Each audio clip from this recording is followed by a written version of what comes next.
Hello everybody, my name is Benji and welcome back to Dyson Sphere program where I'm just sitting here staring at my production screens, which I'll show off here in a second before we get into today's main theme, upgrading proliferation. Speaking of what I was looking at, we got it! Universe Matrix Blue Belt. 108,000 universe matrices per hour. And I can go on ahead and show off the Altinin system here. I'll just scroll all the way up and show off everything. 25.5 thousand iron per minute. Just kind of gonna scroll through these. Not a lot of coal, it's because it's only used for oil. Tons of optical grading crystals. Some of these aren't even coming from the Altinin system, so that's why this is okay. Tons of spinoform, obviously none coming from the system itself. Iron, copper, silica, titanium, energetic graphite, glass. Actually, the glass isn't that big of a deal. The motors are, though, 1,200 and 2,500 electric motors and EMAG turbines. Now, particle colliders I'm a little concerned about because... or particle containers, sorry, I'm a little bit concerned about because of this. I don't know what's going on here. I'm gonna check on that soon.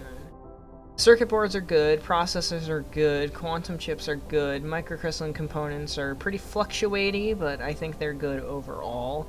Plane filters seem fine. Particle broadbands, same thing. Solar sails, that's a lot. Water, that's also a lot. Crude oil, that's a lot.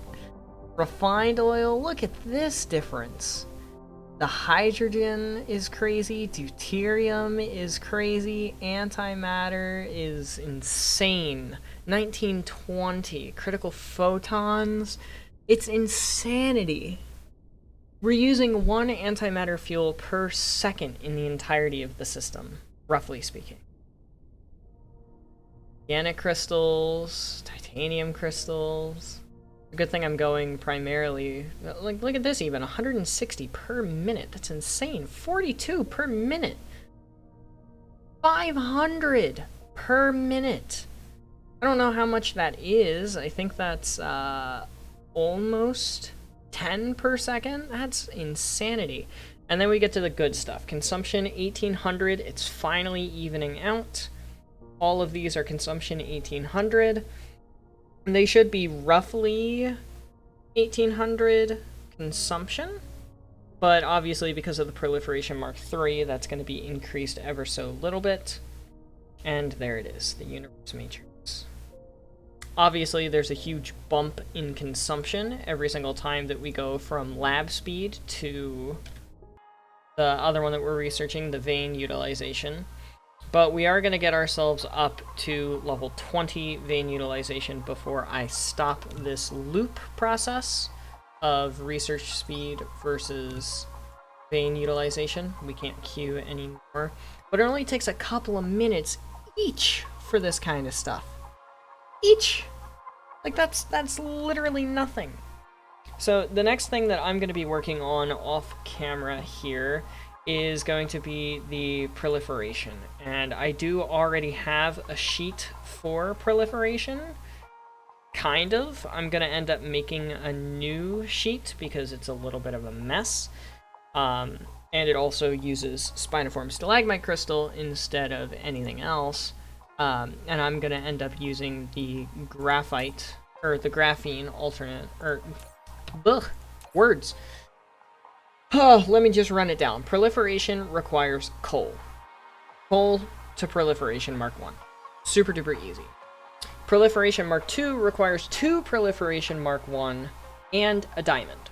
So coal, more coal, possibly kimberlite. Kimberlite is more efficient because instead of 2 coal to 1 energetic graphite, 1 energetic graphite to 1 diamond, so this would be 4 coal each Proliferator Mark II, it would be more efficient to have 2 coal and 0.5 diamond, or kimberlite. So that's a lot more profitable right there in and of itself. And then Proliferator Mark 3 is 2 Mark 2, so 4 Mark 1 and 2 diamonds, and 1 carbon nanotube. Meaning that this would either be, what would that be, 8 coal, and one of those would be 3 spiniform, or alternatively, it would just be what? 1 fire ice?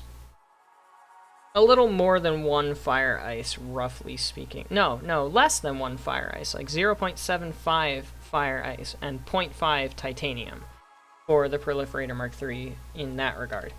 And overall, it wouldn't be super hard to do that in this system that I'm eyeballing over here, because we have tons of kimberlite, we have tons of coal. We can get more coal as well from over here in this system. There's plenty of it here. And then we do have fire ice here as well, and plenty of titanium. Titanium's not a problem at all. Now, I know a lot of people, and how this game is meant to be played, and how a lot of people play this game, and games like it, factory games, is they have one central location where they produce specific items. So they have one planet that's dedicated to iron ingots, and when they need more iron ingots, they go to that planet, they make more iron ingots, and they go out into the universe and they grab more iron ore from other systems and send it back to the iron ingot processing facility. I'm a little bit of an oddball in the fact that I like to have individual factories that automatically produce all of the parts that they need, so I isolate systems. And it's what I've been doing for the entirety of the playthrough. Canis Majoris is the isolated system for most of my Dyson Sphere components. Deuteron is where we're producing all of the deuterium for our Dyson Sphere components. Deuterium fuel, specifically. Kappa Capricorni, still can't say that name, is where we are producing all of our antimatter fuel and all of our space warpers. So this has all of its production localized, iron, copper, whatever. And as it comes to mega bases and stuff like that, it is a lot easier and a lot more efficient to do it the other way, rather than the way that I do it. But I like the way that I do it. My brain compartmentalizes that way. I think in the next playthrough, which I will be doing once combat comes to the game, once the combat update comes to the game in 2023, I will start another playthrough of this, and I'm gonna attempt my best at that aspect. I'm probably gonna have some sort of starter base, and then once I unlock green science and warping technology, I will begin to consolidate specific systems to specific purposes, like an iron smelting planet, a copper smelting planet, and have them produce all of my items for me, and then have like a processor planet, a circuit board planet, so on and so on and so forth, rather than consolidating specific projects to specific systems like I've done here. But anyway, that's like way in the future. What I'm going to do now is the exact same thing that I've been doing. I'm going to take this system, which also has 6 planets for some odd reason, and I'm going to turn it into Proliferation Mark III. I'm going to build a Dyson Sphere around the star. 1.5 luminosity is not that bad, or not that great, but the fact that it's only a radius of 2.29 is pretty good overall. It's a little bit of a dimmer star than is ideal for a Dyson Sphere, but it'll be worth it in the long run to not hemorrhage solar sails. Then we're going to have this planet, because of the fact that it is a horizontal rotation. That means that I will be able to have more ray receivers along specific axes, like this one here, operating at peak efficiency, and same thing on this axis over here once it actually gets around its orbital period to like over here. This will be where we are charging our batteries, because there's a wonderful thing called the accumulator, the energy exchanger, where you can take accumulators, charged accumulators, and charge them and discharge them using the energy exchanger. So this planet will be covered in energy exchangers. We will be able to charge all of the batteries that we would like, and then we can send them to each of the planets that don't need too much in the way of anything else. Because like I said, all we need is the coal. So all I'll need to run is a couple of energy exchangers, harvesting the coal with a 300% overclocked advanced mining machine. Same thing here. Same thing here. Same thing here, except we're also going to be processing the kimberlite, the fire ice, and titanium on this planet in order to actually make all of our wonderful stuff. And then actually, no, we don't even need to go to this one.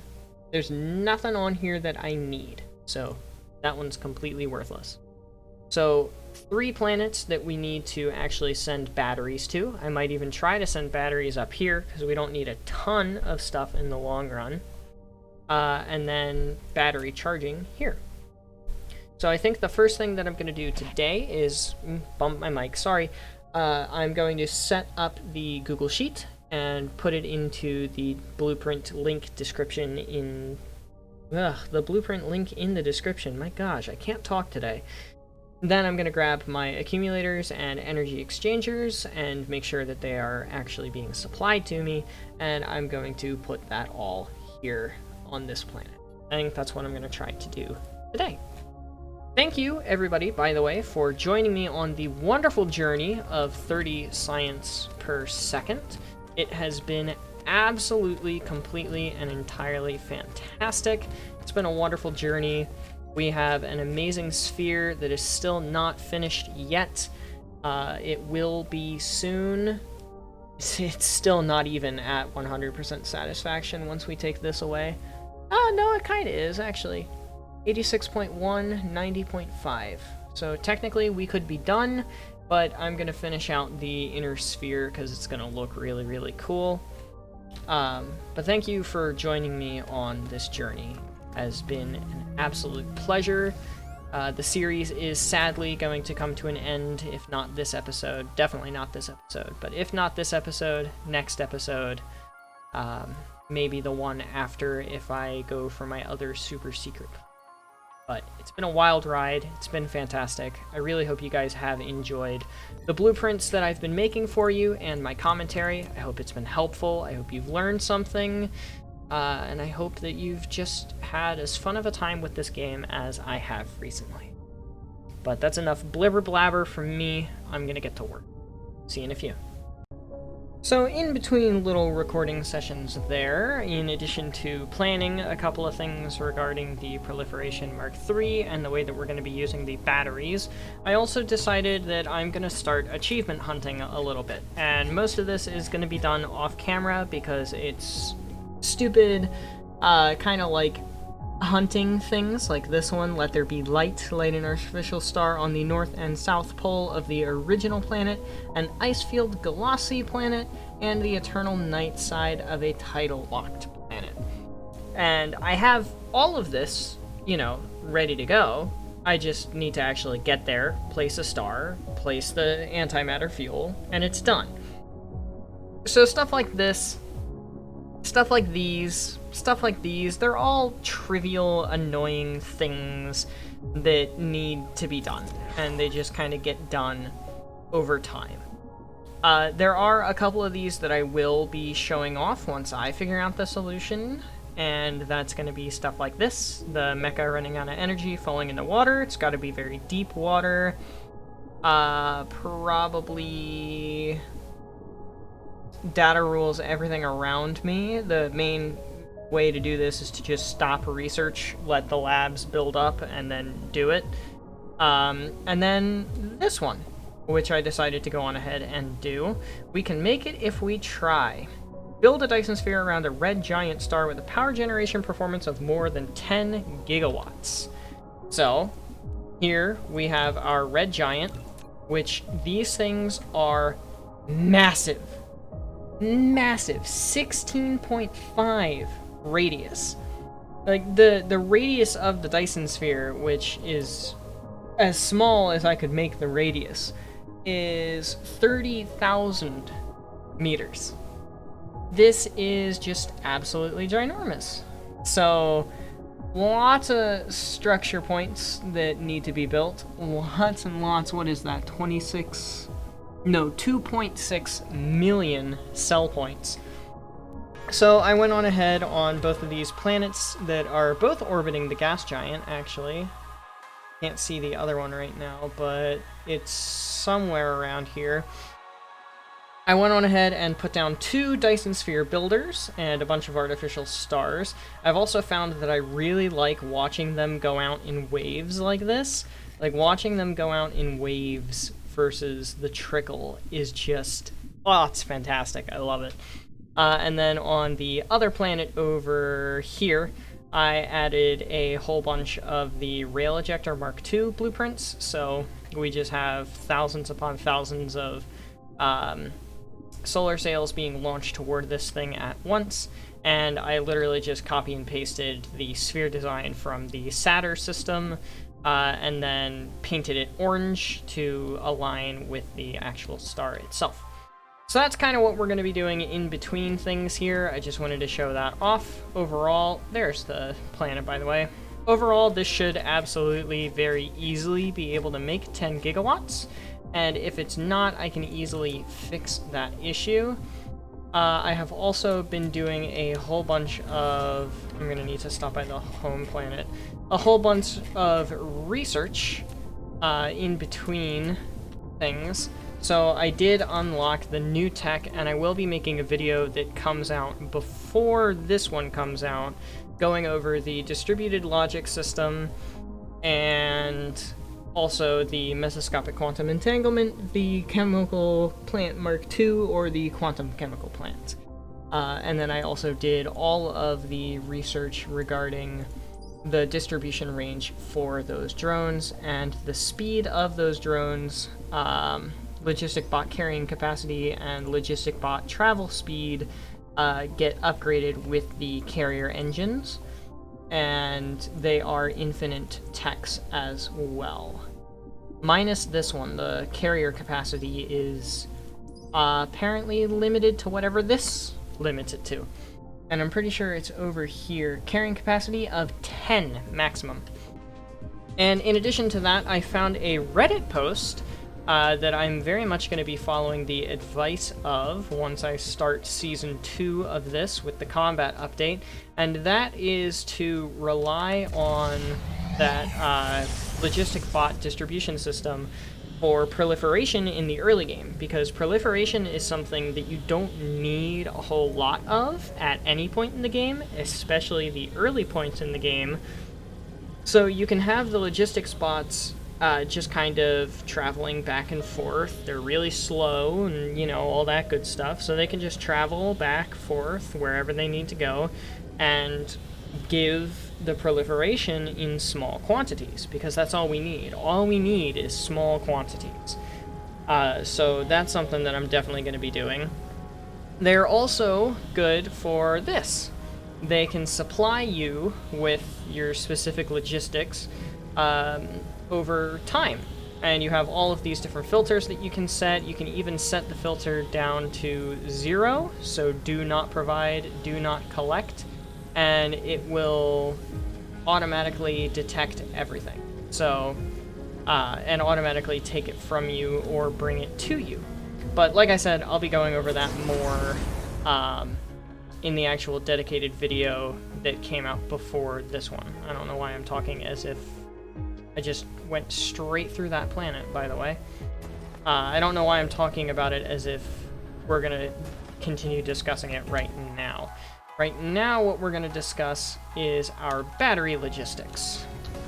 So batteries are these really, really cool things that people have told me to use and have been telling me to use, and I just never really see a huge point in the accumulator side of things. They're cool, but like, I also don't really need them that much. So I just don't really worry about them that much, if that makes any sense at all. Yeah, I'll just keep that there. but they can transfer accumulators to and from different planets and then use these things, the energy exchangers, to either drain them and gain power or charge them and distribute power. So obviously this is our main processing world. We have a ring of these ray receivers for most of our power, and this is where we're going to have all of our kimberlite diamond processing, all of our proliferator processing, all of our everything else, smelting, titanium, graphene, all that good stuff is going to be done on this planet. So we're going to need the energy from these ray receivers, but I'm anticipating we're also going to need a boost from these energy exchangers. So instead of using the artificial stars, because this system is decently far away from this, it's actually closer than Altinin, but Altinin needed this. There was no way we were going to get away with batteries up there.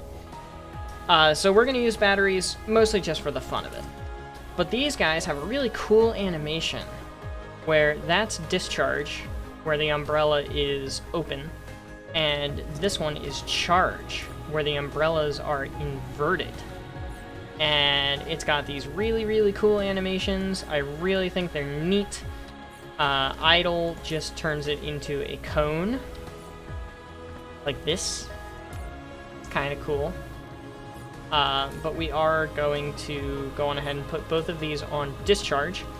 And I'm going to end up making this blueprint here, roughly, I'm going to say 10 in a row. And I want to grab these guys and see how close I can place them together. Obviously, that's as close as I can. So I can place them this close together. Sadly, you can't daisy chain them like you can with some other production modules. So you do need to have these wonderful splitters in your design.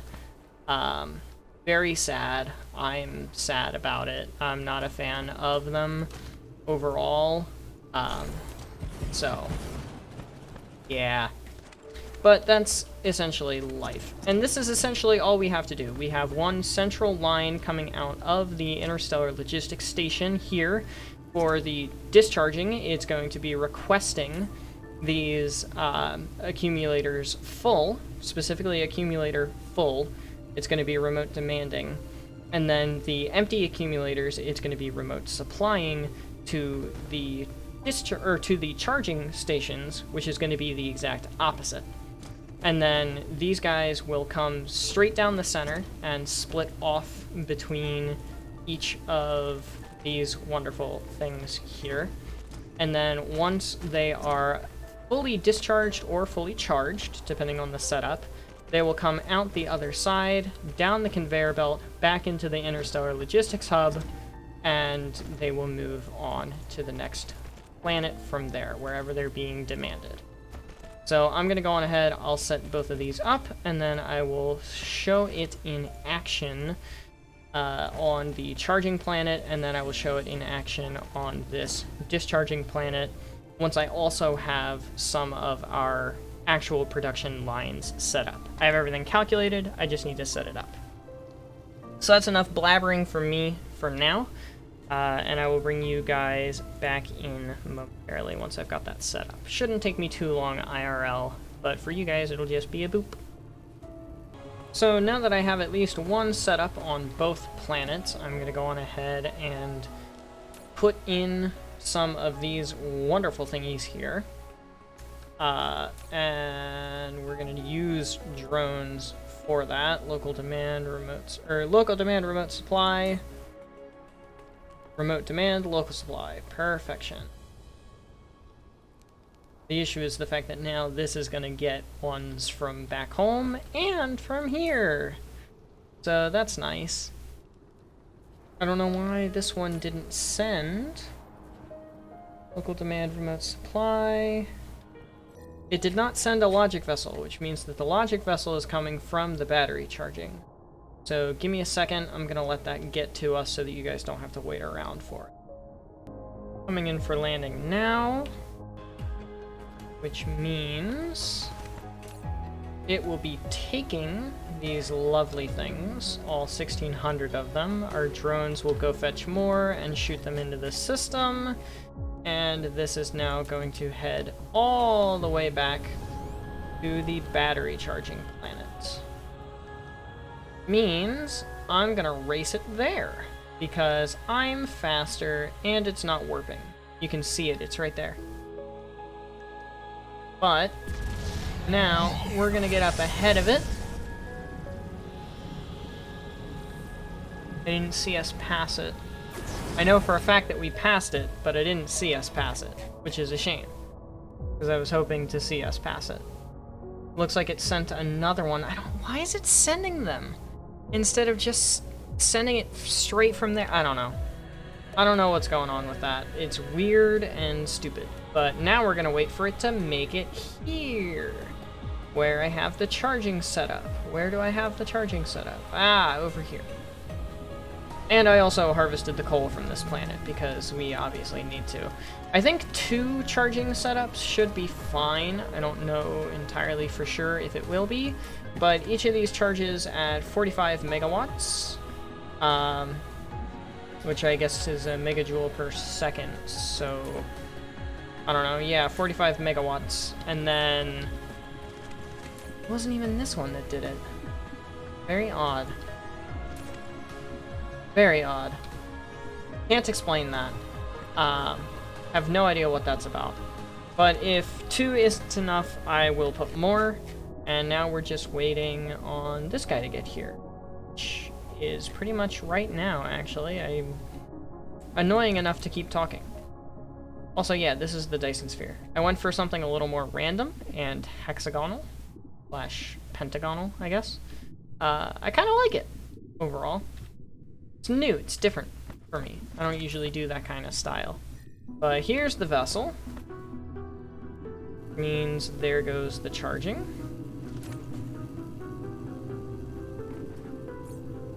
I have no idea how many this is per second because I've never messed with these to this scale before, but it's obviously working. We're already at a couple hundred, so that's good overall. None over here, so I'm gonna go on ahead and cut that number in half.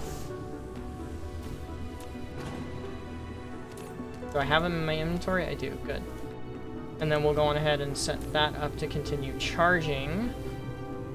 Charge is taking up roughly half of the entire power grid at the moment, or at least it will as soon as this is done. That's good. And then it will remote supply them to other planets. So let me go on ahead while that keeps boosting the system. I'm gonna head over here to this one and set up a coal miner wherever the coal is. Warp is completely unnecessary. I'm purely doing it to save time. Lava planet, okay. There's the coal. Double K. Coal. Prepare to be harvested. Boom. Boom. Late game automation. Discharge. I guess I can go on ahead and plop it down here. Put down you. And you. And bingo. I can also drop you down probably to like 500 won't do it. Yeah, no, 500 won't do it. It needs to be the minimum. So 1600 is the minimum right now. That'll eventually change, but as I upgrade the logistic capacity, the carrying capacity, it automatically upgrades the storage caps as well proportionally. So that is all perfect. I'm actually going to cut this one in half because, like I said, each of these is 45 megawatts, so technically we only need, like, 3. But I'm going to keep 5 just to be safe. Snip, snip. And brush time. Just to save on resources and save on valuable UPS. But I guess at this point now I'm just waiting on enough to be charged and enough to be in the system to charge. So I'll go on ahead, set everything else up off camera, and I'll be back if I have anything important to note. See you soon. And that is all of our production, minus the actual proliferation, completely and entirely set up.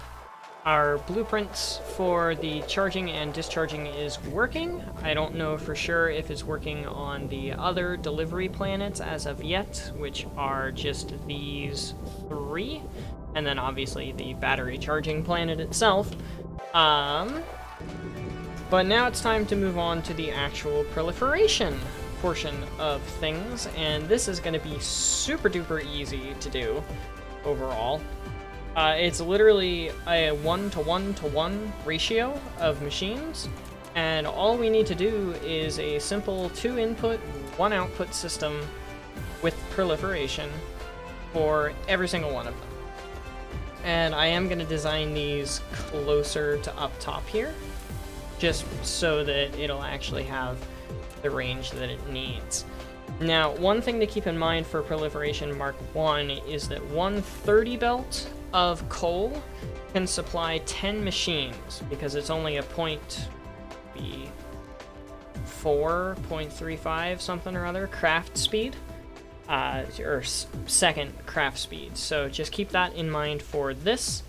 And then for Proliferation Mark 2, it's the same situation, where one 30 belt of Proliferation Mark 1 going into Proliferation Mark 2 can support 10 Mark 3 assemblers.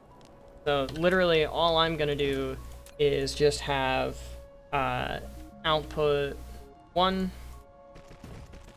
roughly there. That's wrong. My FPS is really slow, so I can't move as fast as I would like to. Output 1 and output 2, machine, and then it's on the belt tab now, the actual proliferator sprays. And then 1 here, and 1 here, and it'll be almost identical to this for the Proliferation Mark 2, except it'll be 3 belts in the center. 1 for diamonds in the center here, 1 for Proliferation Mark 1 on either side, going into the 2 machines that flank it like this. And then Proliferation Mark 3 is literally just going to be the exact same blueprint as... Let me find a good example. This. It's going to be the exact same blueprint as this, except with an interstellar hub, because it's going to actually be delivering to the entirety of our system, which means it's also going to be requesting warpers. And that's going to be that. So I'm going to design those off camera. We're just going to go barely over time, and I'll be back in a second. And here we have it. All of the science done and dealt with. Why am I stuck? I'm stuck. There we go. Science? Proliferation. So Proliferation Mark 1, obviously, is Proliferation Mark 1. Something I didn't take into account. The extra proliferation boost is going to cause these to produce more than a 30 belt. I'll amend that and it'll be fine. I think more than likely the same thing is going to have to happen here. No, I guess not. I think these ones will be fine overall. Yep, and they're taking a full 30 belt, which will decrease once they actually get spray coated. And it looks like we do in fact have our wonderful, wonderful blue proliferation. Proliferation Mark 3, which means now it can flow to the rest of them. And that's it. That is the proliferation planet. Completely and entirely done. So next episode, what's probably going to end up happening is it's going to be a rundown of... Well, in all honesty, I don't know. This might be the last episode. I know I want to make a Jumpstart Mall design. I've been working on some design ideas for that for a while now, so that'll be something that I'm looking into here soon. But for now, that is going to be all. So thank you everybody so much for watching. I hope you have enjoyed. But without further ado, Adios, sayonara, au revoir, hasta la vista, das vidania, wiedersehen, ciao, and goodbye. Please have yourselves all a fantastic rest of your day. Get some sleep if you need to. Don't forget to stay hydrated. This video is in the bag, and I will see you guys in the next one. Later, y'all.